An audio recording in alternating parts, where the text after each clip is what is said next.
What's going on, ladies and gentlemen? Welcome back to Let Me Be Frank, a podcast about movies. Hope you had a good week. I'm glad you're here. Thank you for being here. Once again, we all know the most precious commodity you could give is your time. And I want to thank you for all the things you could be doing on the internet today. Thank you for spending your time here with me, talking about obviously something that we both love, movies. And today I got two more movies to add to our list for Horror Watch 2024. I'm going to try my best not to hit my table today. I don't always succeed, but I definitely will try.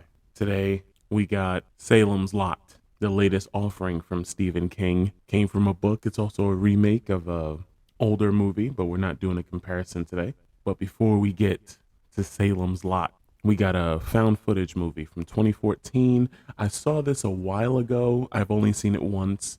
I saw it pop up again, and I really wanted to give it another watch. I felt like it was deserving to be talked about. I don't really know what was going on in 2014 that made it so this movie didn't do as well as I think it should have. But today we're going to be talking about the found footage movie As Above, So Below. This one has heavy religious stuff going on in it, gates of hell type stuff. So I'm not going to waste any more of your time today. We're going to go ahead and get right into our first movie, As Above, So Below.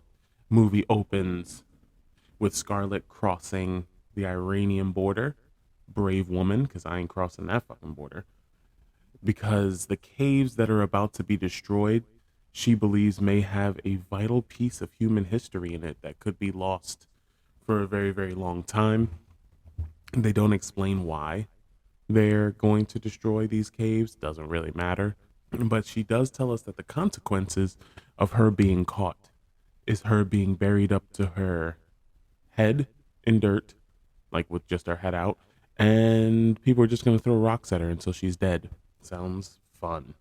She's being helped by a local named Raza, who leads her into, looks like someone's home, and they dug a tunnel, like under the floorboards, not floorboards, into the ground. There are men patrolling, I'm assuming military or some sort of paramilitary force that is helping keeping the caves clear because they're about to be demolished. So she has to avoid them while also trying to make it to this stone tablet that is a part of the wall. So once she gets to it, she starts to read it. I think she takes a couple photos, but then she begins to chisel at it because she's trying to take it out of the wall, um, because it's written in Aramaic. She doesn't speak Aramaic, so she's going to take it to someone who could interpret it for her.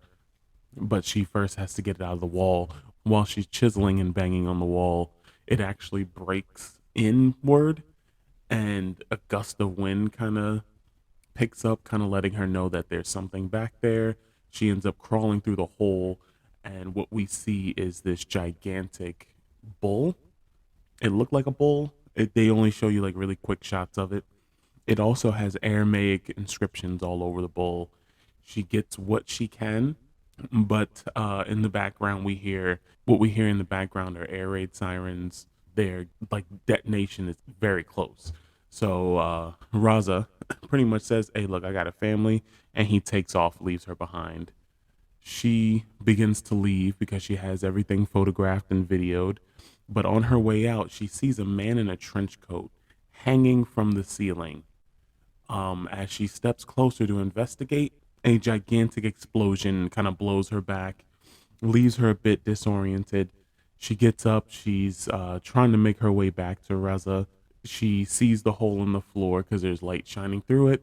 And just as the cave is collapsing, she makes it back to the surface. Crisis averted. She gets to live.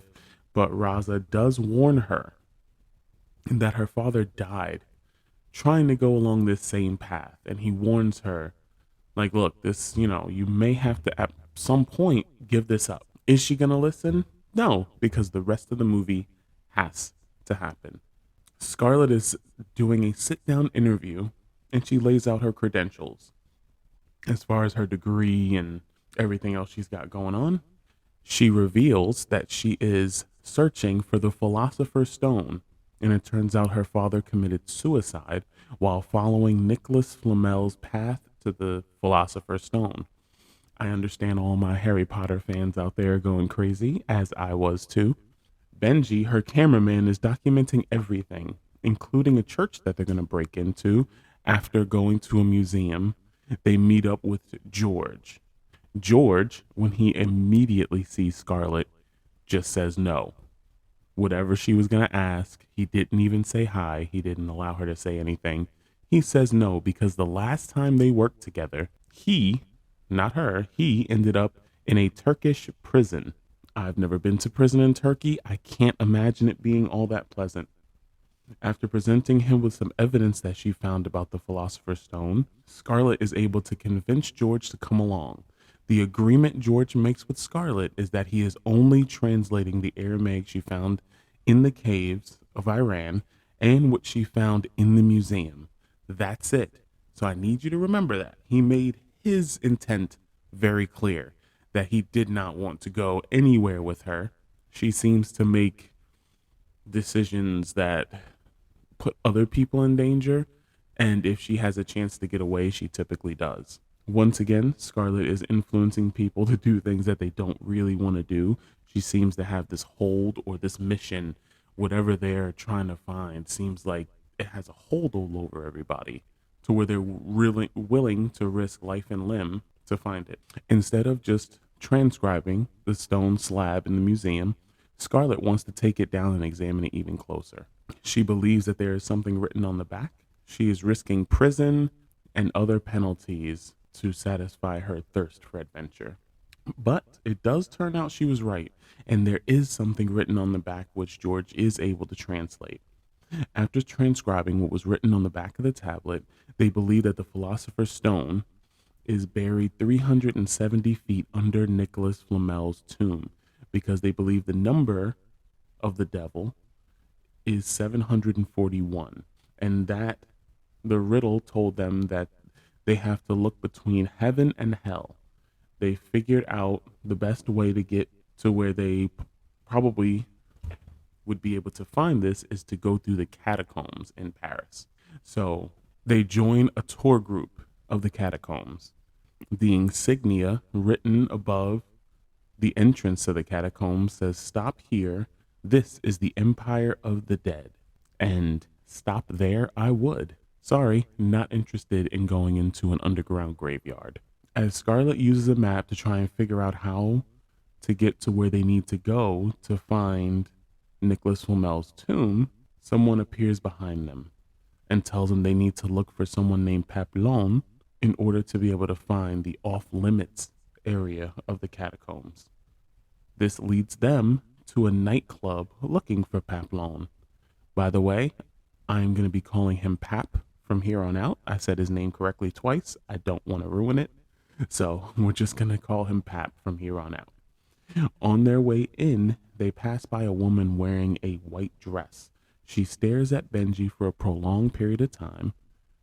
And as they find Pap outside the window that he is sitting in front of, so imagine a nightclub, there's like a big bay window behind him. That same woman that they saw on the way in now passes by them and is staring at them. And I hit the table again. Once they find Pap, Scarlet lays out the plan and offers Pap all of the treasure, because apparently there's also treasure hidden with this. He says he wants all of it. Scarlet agrees, but George kind of backs down and says you can have half because this chick is willing to give up everything, including money, to get what she wants. The next day, Scarlet, George, and Benji meet Pap and his team, Zed and Suxi. Suxi gives them a rundown of what they might be facing down there, much to the hesitation of George. So remember I said earlier, George doesn't want to do this. George simply wants to be a translator and go about his business. We are about to learn that sometimes you need to stick to your convictions. If you say no, leave it at no. While George is debating whether he's going into the cave or not, Pap is tackled by a policeman, forcing George into the cave where he said he didn't want to be. This is our first jump scare, okay? So if you're watching the movie and they go into the tunnel, just be ready because it happens like out of fucking nowhere. If I was George, I simply would have stayed home. If you don't need me to immediately translate something for you, we're going to go ahead and I'll see you when you get back. Give me a ring once you get out of there. As they go deeper into the cave, George gets more upset because his little brother drowned in a cave. So we're going to stop right there. You have this friend whose little brother was exploring a cave and he drowned in there. Why? If you know you're going into a cave, why would you even if this is one of my friends, I wouldn't even tell him. I wouldn't. Where are you going? We're going over there to see some stuff. You stay here and I'll let you know when we get back. I'm not going to ask the person at all to come down. So for me, this gives me a very bad impression of Scarlett. This tells me that she's not considering anyone or anything. He's already made it extremely clear that he didn't want to go down there. Now she's the one who tells Benji about his brother. So I'm like, chick, if you knew, why the hell would you ask him to do something like this? I'm getting off track. So right now, the atmosphere is a little bit uncertain and a little bit stressful. So Pap is leading them down when they get chased into the tunnel. So they're in like this big train tunnel. When the cop tackles Pap, they end up going into this smaller tunnel, which leads to an off limits area of the catacombs. Upon them going in, somehow that entrance gets sealed. So the cop can't follow them in and they can't get back out. So right now, everybody's a little bit panicked, but not, they haven't gone too far down the rabbit hole yet. They just have to start trying to figure another way out. They come across people in the cave painted in white and singing. This part was very creepy because nobody's supposed to be down there. You go down there and all of a sudden you're hearing singing. And then there's just a group of women topless. They have bottoms on. It's like a wrap. And they're painted completely white except for their eyes, which has these like red bands across it. They were a lot more calm than I would have been in that scenario. Pap is trying to get them where they want to go, but Scarlett is being her typical pushy self. Pap tells her if she wants to take a certain cave that has been blocked off by bricks because the locals believe it's evil, then she can go, but him and his crew will not. So they go the way that Pap tells them. So imagine, okay, you're walking up, there's this path that's been bricked up. The bricks are loose, so you can move them. Off to the left is like a pile of bones that you'd kind of have to dig out, but you could crawl across and get where you needed to go. That's the way Pap wanted to go. But this tunnel was a more direct route. Pap is trying to explain to Scarlett that that wall was put up for a reason. That there are people who worked on these caves who refuse to go down there because they believe that it's evil. But if she wants to go, that's fine. But Pap, Zed, and Suxi will not go. So they begin their crawl over the bones, and Benji gets stuck. He begins to freak out due to the tight space. See, I'm a big man, so I don't do tight spaces except for one, if you know what I mean. But I ain't crawling through shit. Sorry. The roof starts to collapse with Benji under it, but he gets pulled out just in time. If you've seen the movie The Descent, you'll understand kind of this like cave pulling yourself through tight spaces. These movies are not triggering for me, but I can put myself in that scenario of trying to crawl through some shit and getting stuck. If I think that something is too small, I will go around or you won't catch me there ever because no. After they crawl through the tunnel, they discover that they are back at the same spot they just left. Pap insists that there are no turns, that they were supposed to go straight, and he doesn't know why they ended up back there. Benji is pissed because he almost got crushed just to end up in the same spot. They all think that Pap doesn't know where he's going. Once they enter the cave, the one that was previously blocked off, Pap's graffiti insignia is on the wall, but that he insists that he's never been there. So whenever Pap enters a new place, he puts PAP with a circle and like some other little dots and shit under his name. And that's kind of his calling card. When they take down the wall and they begin to crawl through, they see that and they're like, I thought you said you never been here. He looks dumbfounded and he's like, I did not put that there. I've never been here. They borderline don't believe him, but the fear in his face kind of tells me that he's not lying. Shortly after the argument starts, a phone begins to ring. But Pap says that all the phone lines were taken out decades ago. They discover a piano in the catacombs that looks just like the one George had when he was a kid. He said that the A4 key was broken on his, and this one, as he begins to play it, also has a broken A4 key. Confusion and fear is about to set in as the phone rings again. Scarlett goes to look for it with everyone else following behind. Scarlett answers the phone, but hears nothing but weird voices on the other end. When she hangs up, a friend of Pap's that they thought was dead pops up, telling them that none of them should be there, but he's going to help them find a way out. They follow him, hoping for a way out as the tunnels look like they're about to start to collapse because we start to see little cracks forming in the ceiling. He then tells them that the only way out is down. They're all confused, as they should be, because that's typically not how you get out of a cave. He leads them to what looks like a well that they have to rappel down, and it seems like it goes on forever, but it is only a couple 100 feet. According to him, they have to go down in order to get out. He reiterates that again as they look down this hole that looks like it just goes into darkness. So, right now, a lot of things are going wrong. This guy that just popped up went missing over 2 years ago. 2 years. Now, I didn't see any livestock down there. I didn't see any veggies growing. What the hell has he been eating to stay alive? There's water down there, but it's dirty. I'm not drinking any of that catacomb water. I don't think you're going to see that on your shelves at Kroger. They follow him because they don't know what else to do. As they rappel down, Benji slips and burns his hands on the rope. I don't know if any of you have ever done rappels or rock climbing, but those ropes that you use, if you're falling and you hold on to it, it is going to leave your hands in very bad shape. So let go. You will never catch me doing anything like this. They reach the bottom, but Benji's hands are bleeding badly. Benji will not be able to do any more climbing, at least successfully without any pain. Once they reach the bottom, as they navigate a cave system, they realize that they hear nothing. Then out of nowhere, loud noises begins to hurt their ears. As they scramble out disoriented, they all see flashes of dead children, or one particular dead child.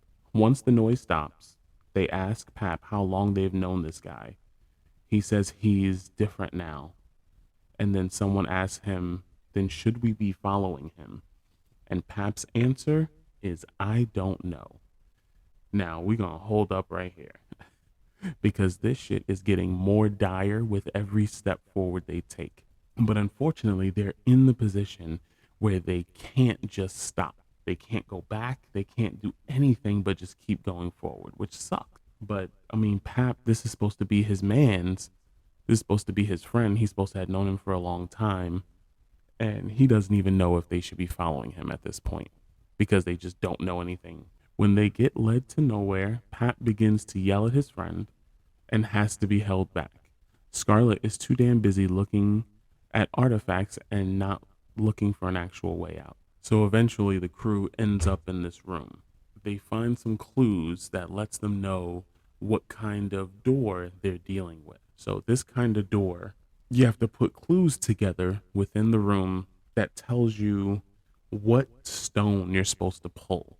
So since they're in a cave, there are stones stacked on top of each other. There's also a stone pillar in the middle of the room holding up the roof. What you have to do is put the clues together in order to pull out the correct stone. If you pull out the wrong one, the entire room will then collapse on top of you. Yeah. So you got to be really good at this shit. In order for the movie to move forward, we know that they have to pull the right stone, which they do.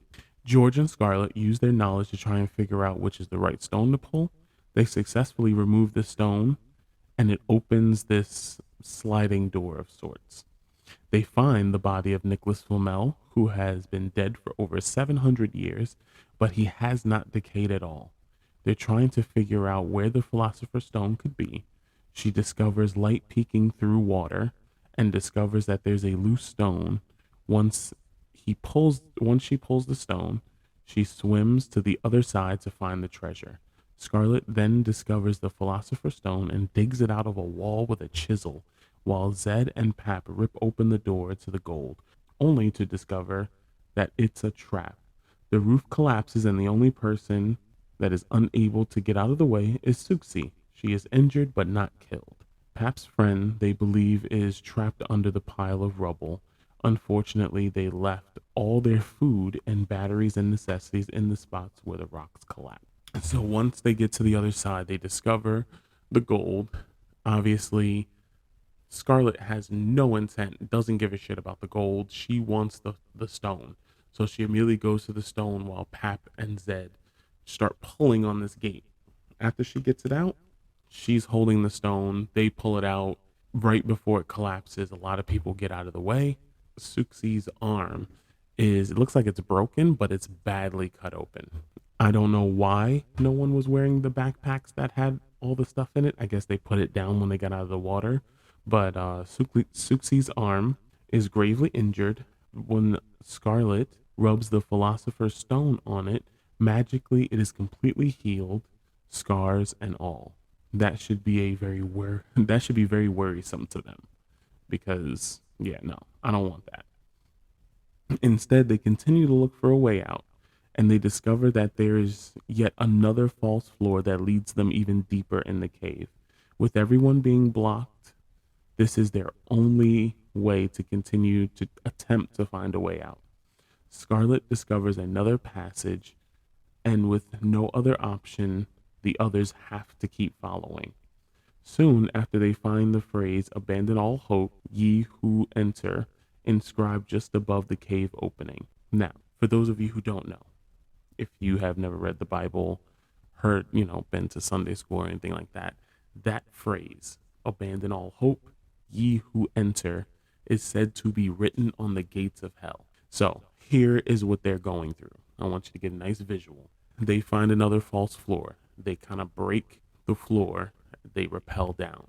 George and Scarlet are kind of crouched outside of the cave that has that insignia written over it. It also says that you will have to crawl on your belly to enter that kingdom, hell. You have to crawl on your belly to get there. The cave that they're about to go through is no standing room. There's no standing room. You literally have to crawl through it because it's that small. Unfortunately, even though I would probably say, you know what, I'm not going through that, they don't have a choice. They have to go through this. So they do. The irony and the situation that they're in is not lost on George. He is probably regretting every single decision he's made in his life leading up to this point. They end up in a cave that looks a lot exactly like the one they just left, except everything is backwards, except for one major difference. The entrance they originally went through is now just a solid wall. There is no going back. They have to go forward, possibly into the depths of hell. After going underground for a quick swim, they pop back up in Nicholas Flamel's tomb. This time he is a lot more decomposed, and Pap's friend, who everyone thought was buried under the rubble, is now sitting alone, breathing heavy in the dark. Just wonderful. Someone approaches him, and he makes some quick jump scares and then pauses. He eventually attacks Suxi, slamming her head into the concrete floor and killing her. They try to use the Philosopher's Stone to bring her back, but this time it doesn't work. Apparently, you can't bring people back from the dead with it. You can only heal their injuries. They now have to go through a hole in the wall that leads them back to some of the places they've already been, except this time there's a noose hanging in one of the rooms. They come across a tunnel that looks similar to the one that they once again have to rappel down, a very dark hole, which would put them about 1,000 feet below the surface. Benji, for whatever reason, is the last person to go. He's setting up his rig to begin his descent. He starts to hear voices behind him, and instead of just taking his ass down the hole, he wants to grab his camera and investigate. I don't know why, but it damn sure wouldn't have been me. We then get another jump scare, and Benji falls to his death. While everyone is standing there in shock about Benji's death, Pap tells him that they need to keep moving.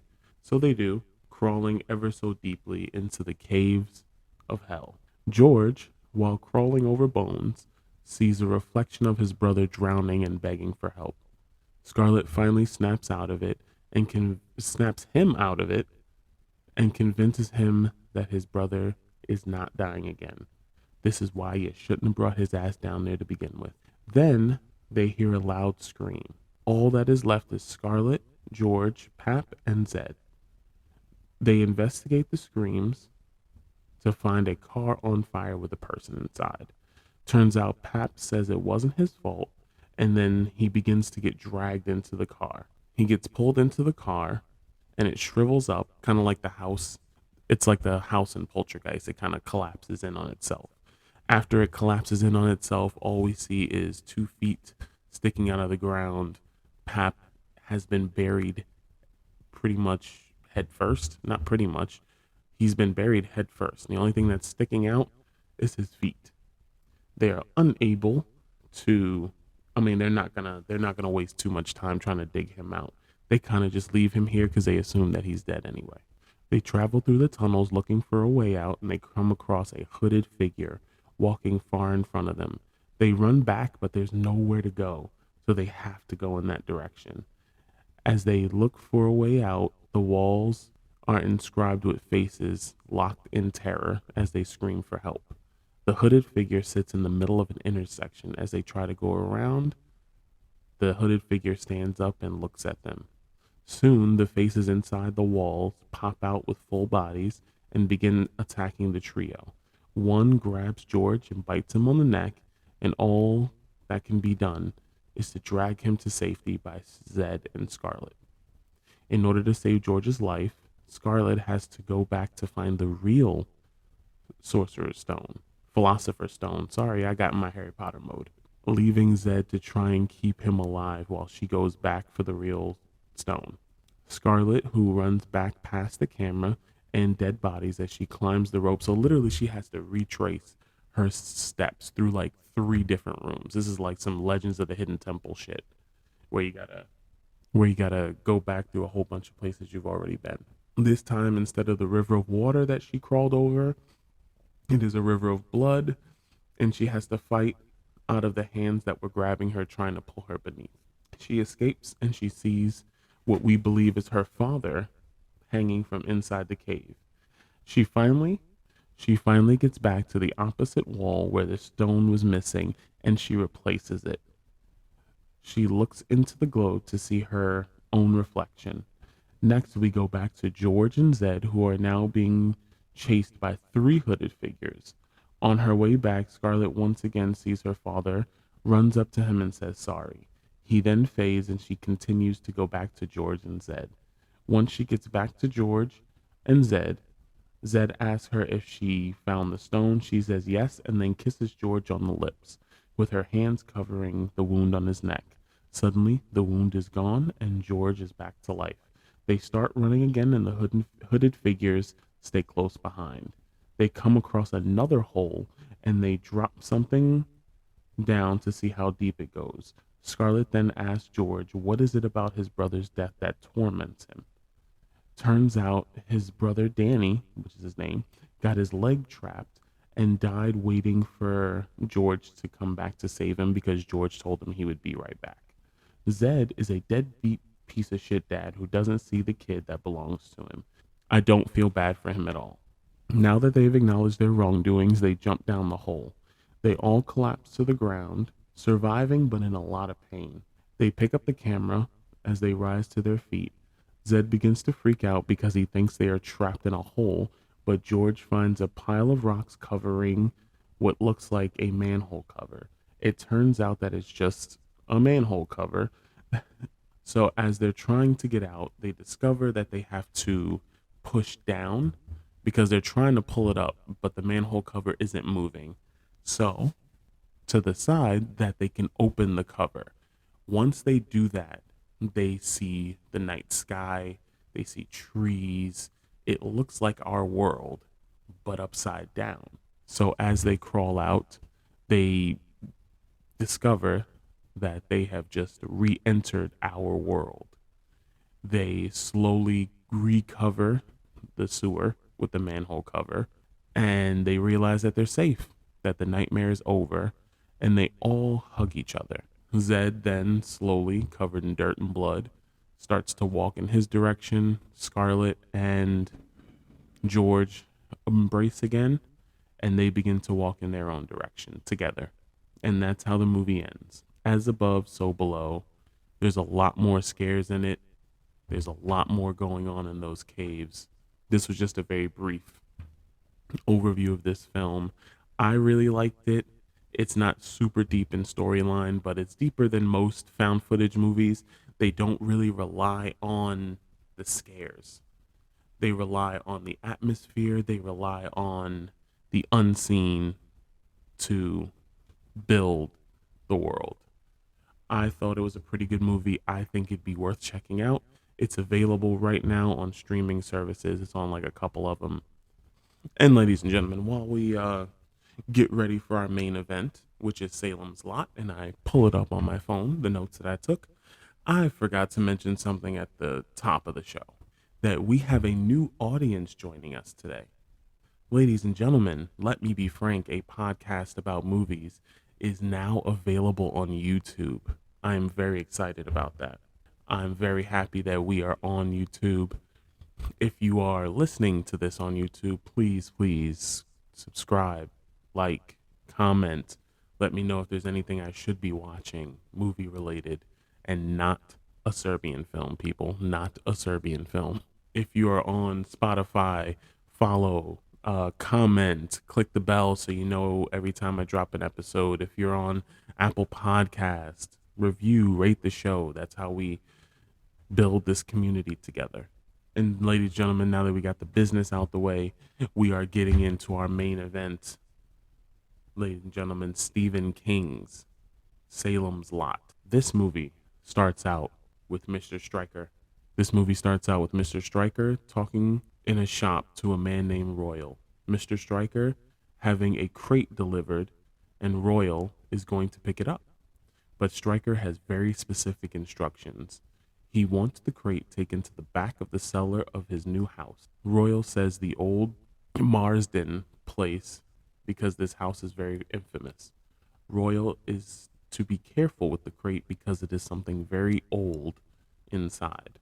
So Royal and his helper arrive at the residence at night, and it is dark as hell. The helper is scared to death. Apparently, the previous owner was a known devil worshiper and killed his wife there. So he wants to make it quick. The helper opens the cellar door, and they begin carrying this very, very heavy crate into the spot in the back of the cellar. The helper has his back turned and bumps into a shelf, which causes them to drop the crate and break it slightly. They resume the job, but on their way out, Royal hears something and looks around. As we walk toward what is calling him, his eyes go white and he looks like he's in a trance. His partner calls down to him and snaps him out of it. They go upstairs and leave. Then we get a quick glance of something human-like coming out of the crate. I don't know how much these men were being paid, but I could assure you, whatever it was, wasn't enough. I'm sorry. The next day, we meet Ben, an author, sitting in his car when an officer walks up to his window and knocks and scares the shit out of all of us. Ben says he is just getting inspiration. Then they do this Disney-ass drive-through of the town while the opening credits play. So if you've seen enough made-for-TV movies, you'll understand why I got worried watching this intro. So he's driving through the town, and they're kind of introducing us to key locations with people like, "Hey, Jed, how you doing today?" And there's credits and like some happy-ass song playing in the background. Upon seeing this, I was like, oh boy, this is going to go one of two ways. Either we're going to pick it up and this is going to turn into a better movie, or this is going to be some hot dog Disney bullshit that I'm not going to like, because that's not what I was looking for. If I wanted one of those cheesy ass movies, I'd click on Disney Plus and watch like Hocus Pocus 2 or something. Ben ends up at a real estate office looking to rent something. We meet Susan, who is reading Ben's book. Not knowing it's him, she accidentally insults the book. Then her boss comes out and treats her like shit. He treats her like this is 1951. When Susan's boss asks when our author's name is, she realizes her mistake. Then she suggested a place to rent a room, but her boss wanted to sell him a house that he didn't want. Ben also inquired about who bought the Marsden place, and at that point he finds out that it's Mr. Stryker, who also opened a business in the same town. Ben leaves and we end up at a middle school where we meet a new student, Mark, showing off magic tricks. All of a sudden, a bully walks up and cracks Mark right in the face. Mark gets up and handles his business with the bully until a teacher comes out to stop him. His new buddies walk him home because they know he'll be outnumbered if the bully came after him again. Mr. Stryker watches them from a distance. Next, Ben Mears is in the library looking at newspaper articles from years ago about the town and his family when Susan and her mom enters. Mom can tell that Susan is smitten with Ben, and Mabel, the librarian, is talking a mile a minute, spilling tea about everything and everybody. Susan gives Ben a huge hint that she'll be at the drive-through movies that night. We cut to Danny, Ralph, and Mark, who are in Mark's room looking around. Danny and Ralph soon have to leave because it's getting dark and Ralphie is afraid of the dark. But when they are walking home, they are offered a ride by Stryker. He is being just one of the biggest creeps so far. No child should, if you're an adult and you don't know these children, do not offer them rides. That's weird behavior. See, guys, we can't get away with that. Stop doing that shit. That's what he's doing. He's been watching these boys for a while. So the boys take a different route to get away from him. Meanwhile, Susan and Ben meet at the drive-thru and have a talk about why Ben came back and what he is researching. His family, before he left town, were killed by his family, being his mom and dad, were killed in a drunk driving accident. He went to go live with another family member. That is why he no longer lived in the town. While Danny and Ralph are walking home through the woods, Stryker sneaks behind Ralph and snatches him, taking him back to the Marsden residence, calling the demon that we saw from the beginning. When the demon shows up, he pulls the sack off of Ralph and watches him get eaten by the demon as blood splatters all over Mr. Stryker. Now, pause. Okay, we're going to back up a little bit because I really like the way this scene was shot. So, for those of you who are familiar with video games, imagine the old school 2D scroller games, which for those of you who don't know what that is like Mario. The original Mario games are called scrollers because you can only move in one direction and it's kind of like you're scrolling in one direction. So the boys are walking from the left side of the screen to the right side of the screen. Now, as they're walking, we're getting this big shot of them with the woods kind of around them. And up behind them, you see Stryker like very quickly creeping up, grabbing Ralphie, and then taking off back in the other direction where we can't go. So I just thought that was a very cool way of doing that. I thought it was a very inventive, creative camera angle that I haven't seen used in most other films before. The next day, Father Callahan is being let out of jail for being drunk by Constable Parkins. After a short conversation, Parkins tells Father Callahan that they are putting together a search party for Ralph. A week goes by and they have no sign of him. Plus, Danny can't remember anything. Later, after the search for Ralphie, Danny is in bed and hears a harmonica playing. So he goes outside to investigate, hoping it's Ralphie. Instead, he gets grabbed by something off camera. Danny then appears in his mother's room complaining that he feels sick. So he ends up in the hospital. Danny wakes up very thirsty and claws at the bag of blood, but after drinking it, he dies. Yes, so we're killing children very early in the movie. This is where I started to turn, and I knew it wasn't going to be some hogwash Disney bullshit. At his funeral, his mom is falling apart, as she should because she just lost both of her boys. The grave digger, Mike, passes out behind a tree and wakes up hours later. He starts filling in the hole where he hears banging coming from inside the coffin. He opens the coffin and sees Danny still there with his eyes closed. Mike closes the lid and climbs out. Danny gets out and behind Mike. So he gets out. So Mike closes the casket. He climbs out. He stands up, turns around, and Danny is now behind him. Danny gets out and behind Mike. When he turns around, Danny attacks Mike, knocking him into the cave. Danny is a vampire. Now I'm going to go ahead and stop right there. I went into this movie completely blind. I know nothing of Salem's Lot. I don't know anything about the originals. Don't know where the phrase came from. Never read the Stephen King book. I do not like vampire movies. I feel like vampires are the Superman of the horror world, which means they are overused and bland and boring. So this kind of I was once looking forward to this movie and then my enthusiasm quickly dropped, but I stuck with it and we continue. Matt, who's a teacher, the one that broke up the fight with Mark earlier, and Ben have become good acquaintances. Matt has Ben talk to his class about writing, but they're asking a bunch of questions that's none of their damn business, so class ends. After a quick talk, Matt heads to the bar where he sees the father of Danny and Ralph sitting alone. But Mike is in the corner shadow of the room looking sick as hell. Ben goes to sit with him because he knows that there is something wrong with him. Matt brings Mike home with him since Mike doesn't want to be alone. Once Mike is set up in a room at Matt's house, Matt notices fang marks on Mike's neck. He does ask about them. Mike says he doesn't remember. After he leaves the room and goes downstairs to think, he hears Danny talking about letting him in. He hears someone talking to Mike upstairs about being let in. When he steps outside, he sees feet sliding in the window to Mike's room. He leaves to go get Ben, who happens to be with Susan.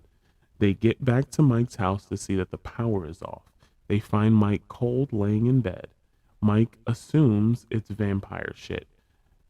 The marks in Mike's neck are gone, so it may take time for him to fully turn.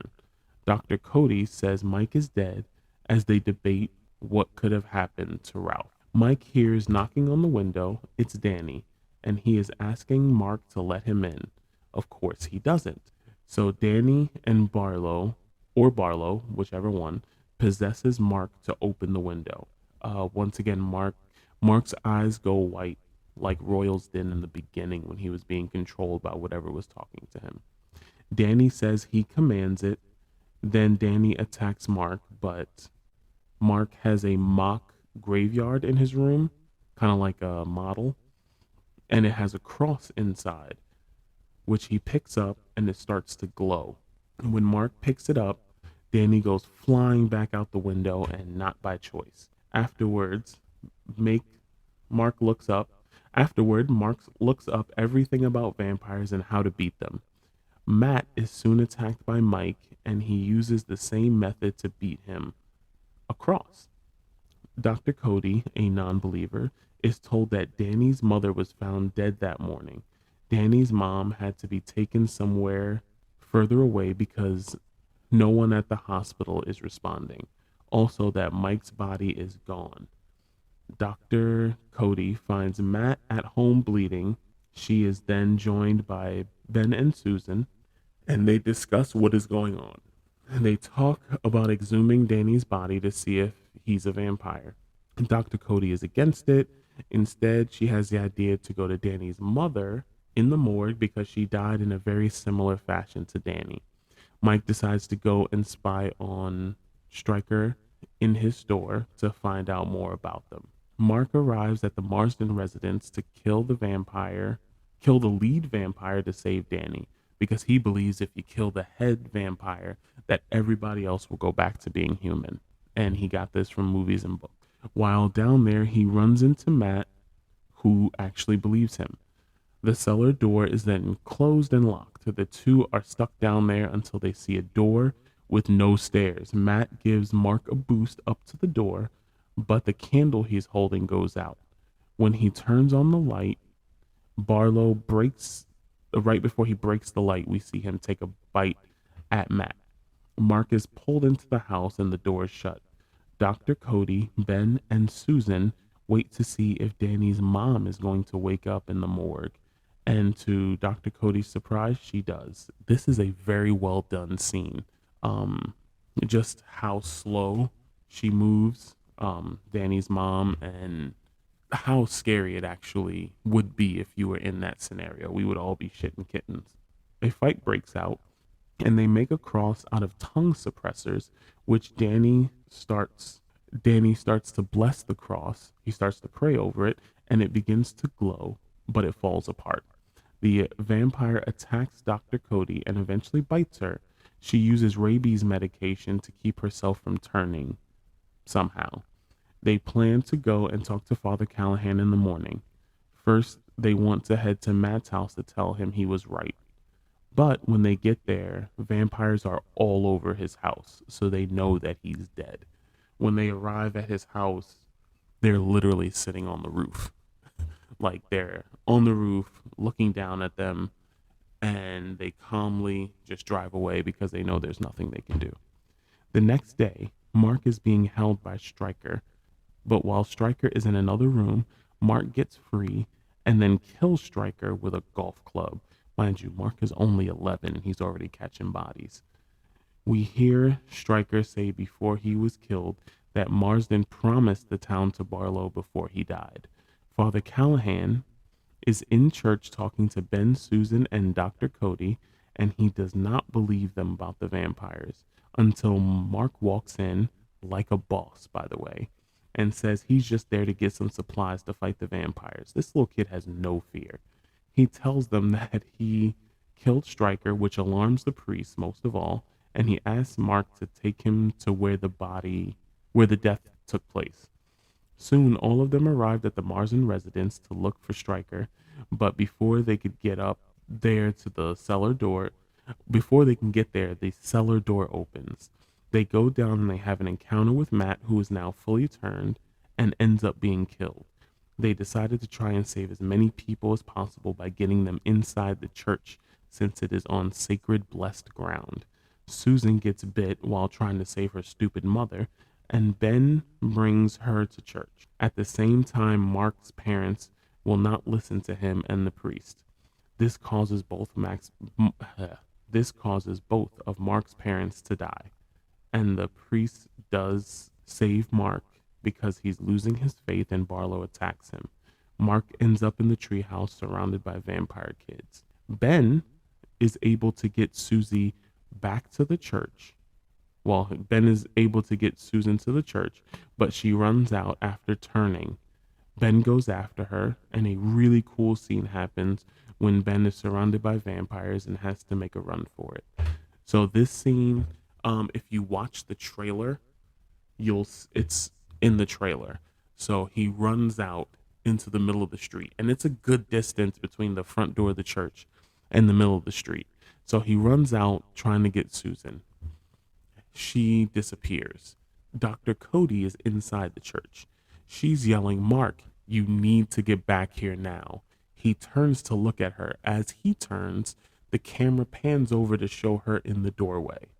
Then, as the camera pans back from the doorway, as Ben begins to turn his head to look back down the street, now there are literally hundreds of vampires in front of him, and they're all kind of revealing themselves as he turns back. And now it is haul ass time. He begins to run as fast as humanly possible. Ben ends up killing Mike, and Officer Perkins gets thrown through a window of the church. The bodies are just dropping everywhere at this point. At this point, the town is completely decimated, and there are only three people that have not turned: Ben, Mark, and Dr. Cody. They search for Barlow and end up at the drive-in theater. So, one of my complaints about this movie is that every single time they decide to do something, they're always beating the night clock. They're always doing it right before it turns night. And I'm like, people, we got so much daylight. Why are you not up at sunrise? You know, I would say maybe an hour after sunrise, 8 a.m., getting all of this done because you have the advantage. But they decide, you'll see that several times when you watch this film. The vampires are using car trunks as coffins.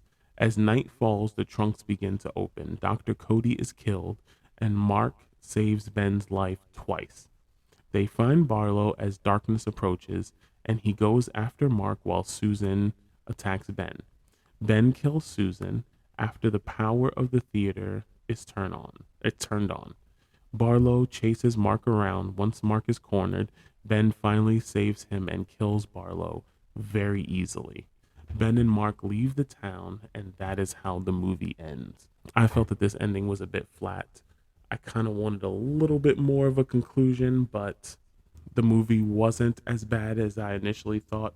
Had I known it was a vampire movie, I probably would not have watched it, but I'm glad I did. It wasn't a bad movie. I have my complaints, but I have my complaints about most movies, just like I'm sure you do. Well, ladies and gentlemen, that is going to conclude this episode. I want to thank you for being here. I want to thank you for listening. Please comment, subscribe, follow, click bells, everything that it wants you to do. Let's try and continue to grow this community. And I will see you all next week. Stay up, y'all.